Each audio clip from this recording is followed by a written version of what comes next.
and to realize something else too, that as we studied this, then the physical body will represent something emotional. And I had this in before, maybe you can ask me questions about what happened in my own personal life. But example, say for instance a woman grieves over the lack of nurturing. It may start with a lack of nurturing with an authoritative figure. It could be mum, it could be a dad, but particularly the husband, because the breast represents nurturing. Mm-hmm. If she grieves over that loss of expectation comes in, I should say, and she grieves, the very organ of her body will become diseased. Major root cause of cancer in women's breast breast cancer amongst women. Yes. Okay, let's back up a little bit. Say that again. That's huge. That's... Well, we all have expectations when we go into a marriage, right?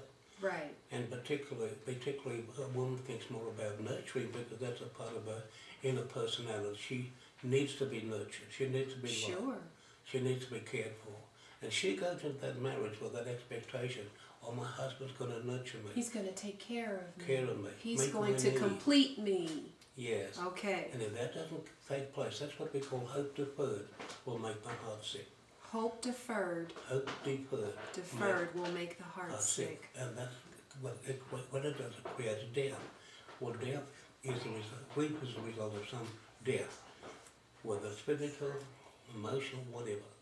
And so the very organ of her body then becomes diseased with cancer or other breast problems. Got it. Wow. So we see many women heal when we deal with the grief, because then that grief will come in between the relationship, or we won't think, oh, we're grieving over that, but it'll be a hidden grief now, because death has not been acknowledged. It's hidden.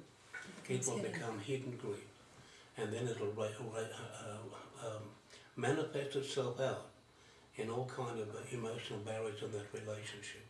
I believe that's one of the reasons we have a high rate of divorce, because if we start off with a good relationship, loving relationship, and then suddenly grief will come in because of a loss of expectation, right? Right. And then anger comes in, but all these, root of it is all hidden. Sure. So we find it's not called that. We're not calling it that. No, we're not identifying it the way we should be to deal with it. And so therefore that becomes a hidden thing between the relationship. And then people find it hard to communicate with one another. And you know what the end of the story would be. It becomes isolation and so forth and withdrawal.